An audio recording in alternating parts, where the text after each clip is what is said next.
Gun control for us is a fantasy. In a way that like people say, well, you're being unrealistic about printing a gun. I think it's more unrealistic now, especially going forward, to think you could ever control this technology.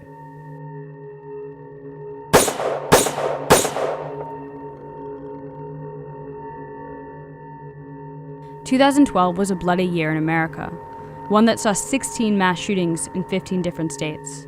The violence led Helen O'Neill of the Associated Press to dub it the Year of the Gun. It all came to a head on December 14th in Newtown, Connecticut. Yeah, these units in the pool, I got bodies here. Let's get ambulances.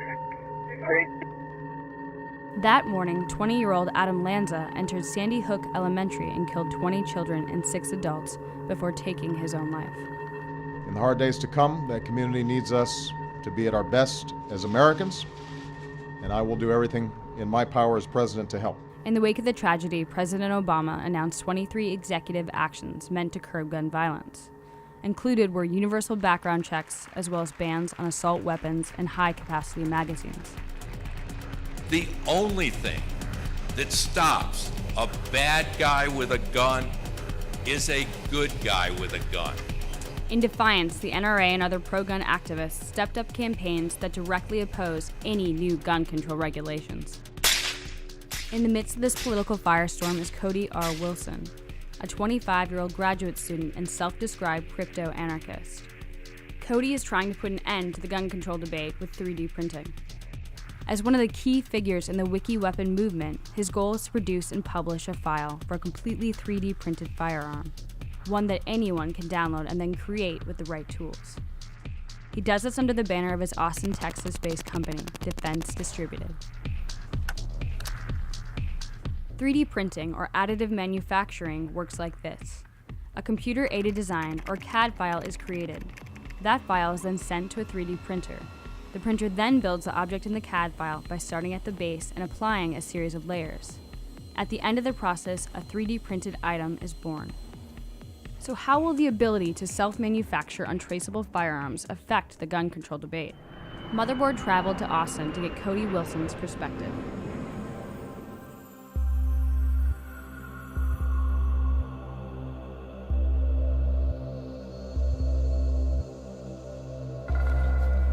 So this is my warehouse. Basically, it's a space that we've been using since August. We have a 3D printer on site, which means when you get a federal firearms license, your activity and the location are all tied together with the license. So I can't have the license and go do things somewhere else. I have to have it at a location. And this is the Object Connect printer that we've been using from the very beginning. Our very first low receiver is printed here. Hooked it up to an upper and fired it.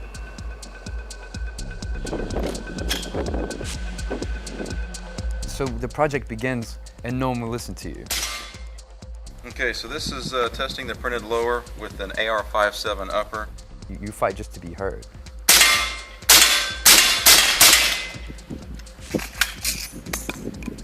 You break it, and then something changes, and then you're heard. We hypothesized a gun control future, right? Even when they weren't coming for us. You said that 3 or 4 months ago. That's right. Joe Biden, this is no country for old men.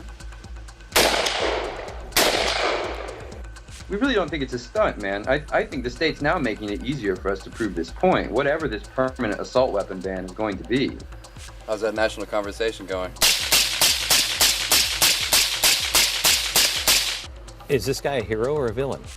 That's a good question. By Defense Distributed in Austin, Texas.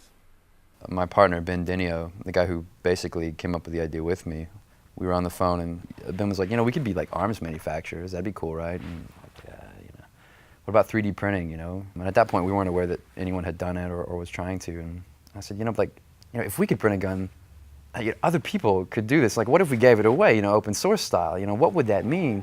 And we realized, wow, this is really attractive.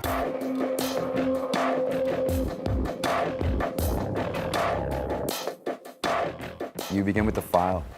Often you have it in CAD, it's parametric, you can edit it, but you say, well, you don't know how this works, so you test it in software because that's cheaper. Then you find your printer. What material does that printer use? And you say, okay, I'd like this material. Let's see what this can do. You wait 12 hours, you wait 7 hours, you might wait a day. Okay, now we have a piece. And in the case of lower receivers, it's easy. I mean, it's not dangerous if it fails. Defense Distributed is currently focused on designing a durable lower receiver, which is the mechanism that houses the trigger. All of their lower receivers to this point have been designed for the highly customizable AR-15, the same type of gun used in the Sandy Hook massacre. You know, we couldn't have predicted Sandy Hook and some of these other events, but people say, you know, where do you think your project fits within this greater discussion about gun control? If we make a Second Amendment argument, it's all the way, it's to the limit. But I don't like to make it about the Second Amendment or gun control at all. It's more radical for us. Like, there are people from all over the world downloading our files, and we say, good. You know, we say, you should have access to this. You simply should. We left the warehouse and traveled across town to Cody's apartment, which doubles as Defense Distributed HQ. It is also home to his private arsenal. All the magic that the ATF loves to regulate happens right in here.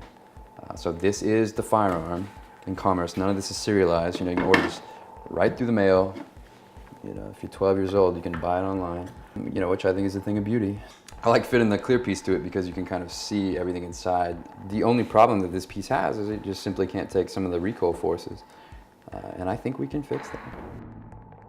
So this is 1,080 rounds of corrosive 5.55x39. What's great right now about America is you can buy ammunition online, you know, right? And this is post Sandy Hook craze ammo I found, good deal. The question that I hear a lot is, well, why does anyone need, you know, an ammunition clip from more than 30 rounds, you know, or 30 rounds? Why does anyone need that? Don't you know they can do all kinds of harm with that? Why shouldn't we limit their reload times? But I think there's an error there, and I can like demonstrate it in other ways. Well, why does anyone need 2 houses? Or why does anyone need to make more than $400,000? You hear it every day. It's just a kind of dim view of human spontaneity. Like, because we're so free, everything must be prohibited. I've only let like one other crew up here. Canada Global News, just because they're so, just like the terrorism, like they're just so terrified by it.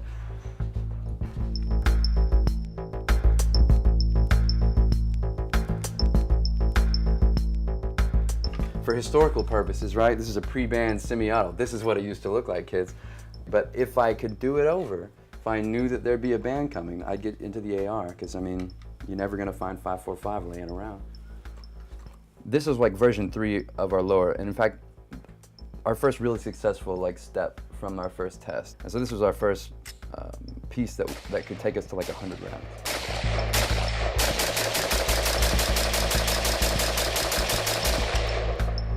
And like the design of the AR system allows this. I mean, people have carved lowers out of wood. You know, this isn't, we're not trying to say like, oh, you know, here it is. We're trying to prove a point. They're like, look, you can print this out of plastic. And just to take the New York Times point specifically, you can do this in your bedroom. You know, it's to prove this political point that, look, yeah, gun control doesn't mean what it meant in 1994. I'm Nick Bilton. I'm a columnist for the New York Times and lead writer for the New York Times Bits blog. And I cover technology and privacy and culture and the things that are changing in society as a result of those. When you first see something that's printed out in 3 dimensions, it kind of blows your mind a little bit. And so I'd always tracked this technology as I'd been a reporter at the Times. And one day I was on Thingiverse, which is a website which allows you to upload parts for 3D printers and then download them. And I came across a gun part, and I was kind of blown away. I was like, what is this thing? And the more I started to research, the more I started to find out that there was this very, very small group of people that were exploring building a 3D gun. Thingiverse.com, which is kind of like known in the hobby or the maker community to be like this repository of community information for 3D printing, it decided to take unilateral action and just remove all these gun-related files. And, you know, it seems pretty clear it was a response to Sandy Hook. So look, you know, without even judging what they're doing, it just is an act of censorship in my mind. Yeah, they have a terms of service that say, well, you can't have gun files, but they had hosted those files, some of them for up to like over a year. But those files immediately went down, and we recognized, okay, you know, people don't know, at least in the maker community, where to go now. So we decided to launch defcad.org and hosted all the files that they took down. And then since then, people have now doubled the files that we have, just sending us files. I get files at least once a day, you know, sometimes more.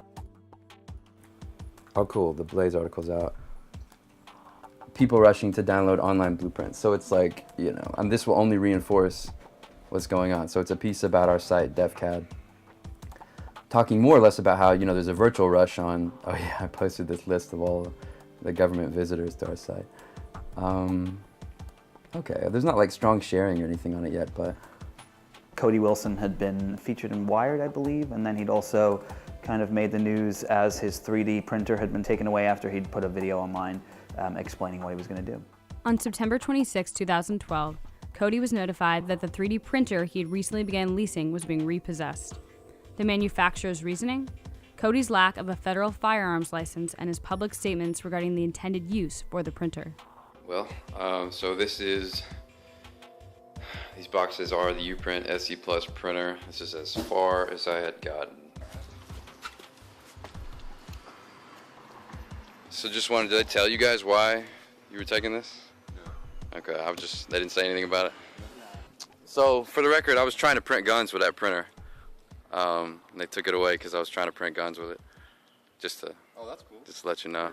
When I called him up and we spoke, he just left the ATF's offices. They'd been actually discussing what is legal and what is not. This was an entirely new thing. They knew that it was illegal to own this part for a gun without having it registered and so on. But when you can make the part for the gun, that changes the whole course of the conversation.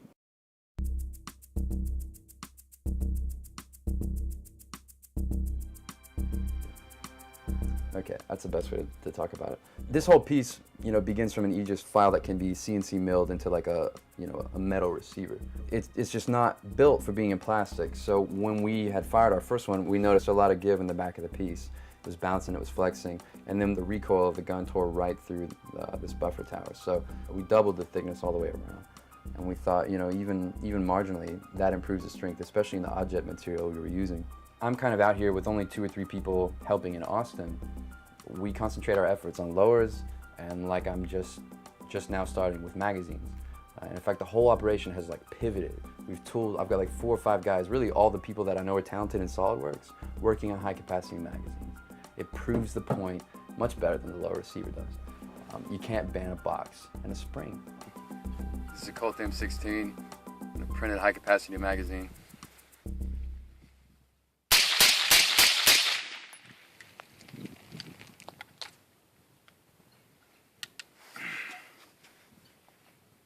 We come out and we say, yeah, look, we're willing to look like idiots, but the interest is in preserving firearms on the internet. And people like that message, despite this whole kind of idea of democratic consensus. I mean, there's a lot of people who are interested, so they do whatever they can. We get donations every day, Cody's 24 years old. When I was 24 years old, I was reading books about, Israel and Gaza and believed that there were this kind of conspiracy and that. And it's part of who we are. It's part of what we do. And it just happens that Cody has decided to stick with guns as his thing that he's going to fight for. There's this Fukuyamist idea that history had ended after the Cold War, right? And that if we could just tweak neoliberal democracy, everything's going to be fine forever. That somehow this is the final political form. I mean, this is ridiculous. And you can see it. There's no evidence of a political program anymore in the world. In America, there aren't genuine politics. There's the media telling you Barack Obama versus Mitt Romney is the epic clash of ideology, when we both know they're globalist neoliberals. I mean, they both exist to preserve the interest of this relatively autonomous class of Goldman Sachs bankers.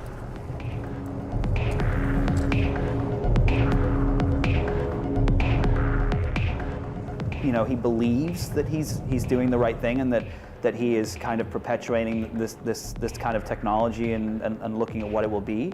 But I also think that there is definitely a part of what he's doing for attention. I mean, the reader email I got on that gun piece was phenomenal, and a large majority of it was, why are you giving this kid attention? It's clear that this is why he's doing it.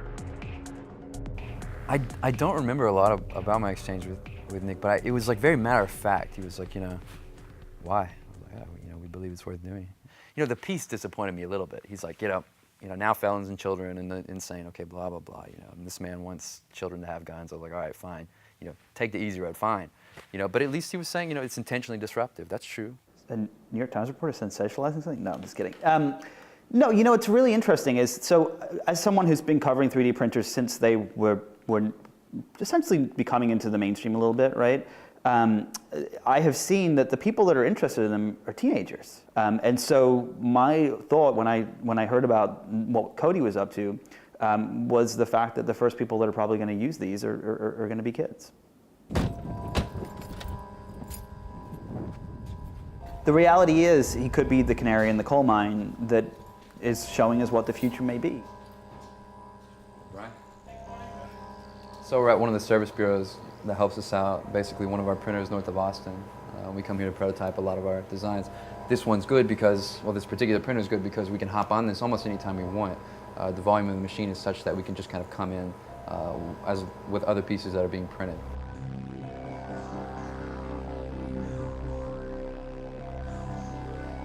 I truly do believe that in the next decade, the majority of Americans will have a 3D printer in their home. I truly believe that. They will be printing out cups and plates and furniture and all these different things. And some of those people will be printing out weapons with that. And I think that that's something that we should be talking about now, not waiting until it happens a decade from now. The science fiction writers that we all grew up, they imagine worlds where technology solves problems. They don't imagine worlds where it creates problems and kills people. When Bree and MakerBot and those guys developed these 3D printers, they imagined people making clothes hooks and baby pins and all of these wonderful things that make the world a better place. They had no concept, none of us had any concept, that these things would be used to create weapons that would kill people. You have people like Cody that come along and look at something that you think is a cute little kitten and realize that he can program it to kill people. Other people can stand on our shoulders and learn from what we've done and take it farther. We reached out to Bree Pettis, who is CEO of MakerBot and co-founder of Thingiverse, but he refused to comment on this story.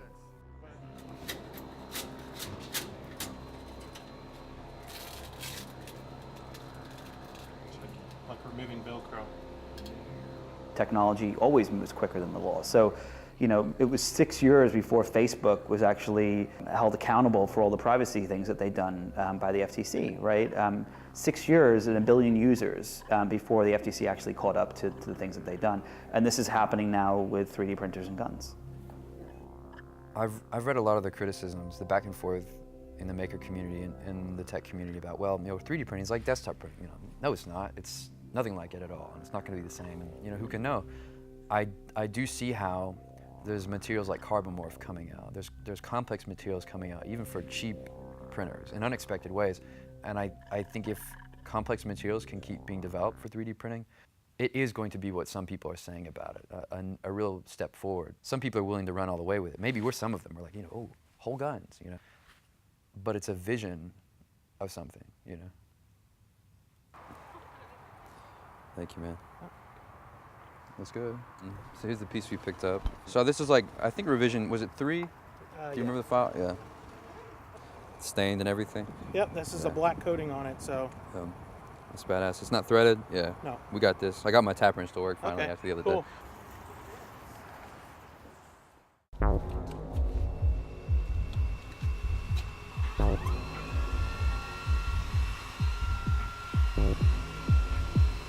So we're printing 2 magazines today, Mike. They're both 30 round. And the point is just a demonstration. So one's a USGI mag. It probably won't work very long. But one of these shells I think really will. But anything over 10 at this point proves a point. You know?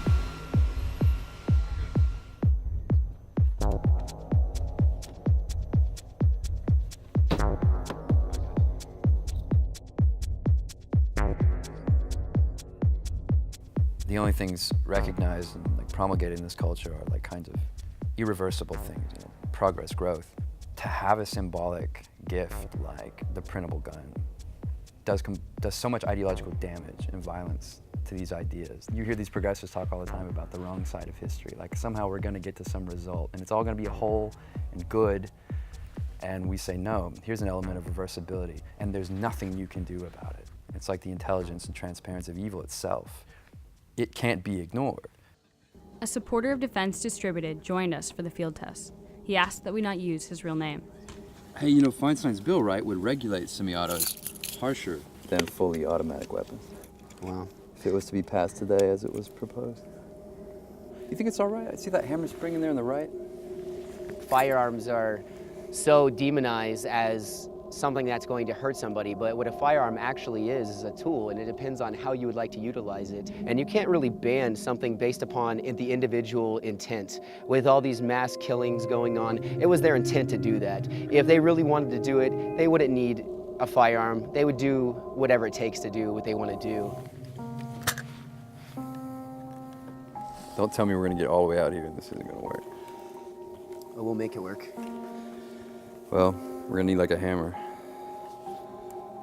As Cody and his associate began fitting the lower receiver to the AR-15, they ran into an unexpected problem. The black dye that the manufacturer applied to the piece made it slightly too thick to fit with the rest of the gun. We've never worked with a dyed piece before. Let's try it, man. I like last time, I just like used the hammer and got it through regardless. So. Nah, just fine. Maybe this paint, we'll give it like a 0.01% strength improvement. Yeah. And we'll break 100 rounds today. Sounds good. Okay.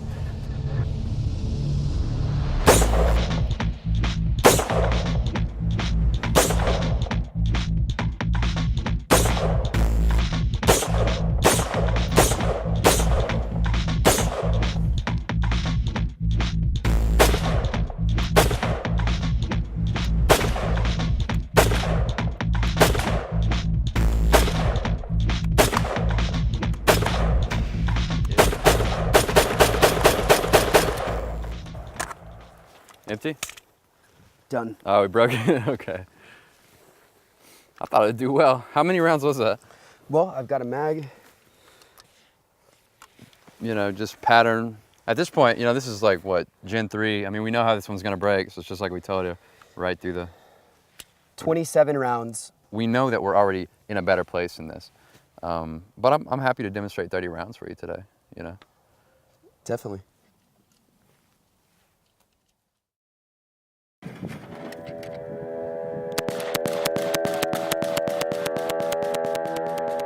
Shortly after we wrapped filming, Defense Distributed posted this video on their YouTube page. It shows the latest version of their lower receiver firing over 600 rounds without failure.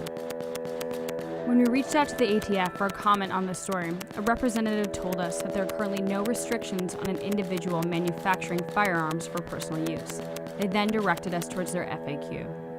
Then, on March 16th, Defense Distributed announced that the ATF had approved Cody Wilson's application for a federal firearms license.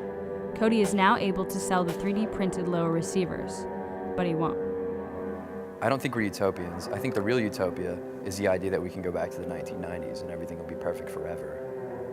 All we're saying is, no, you can't. You know, now there's the internet.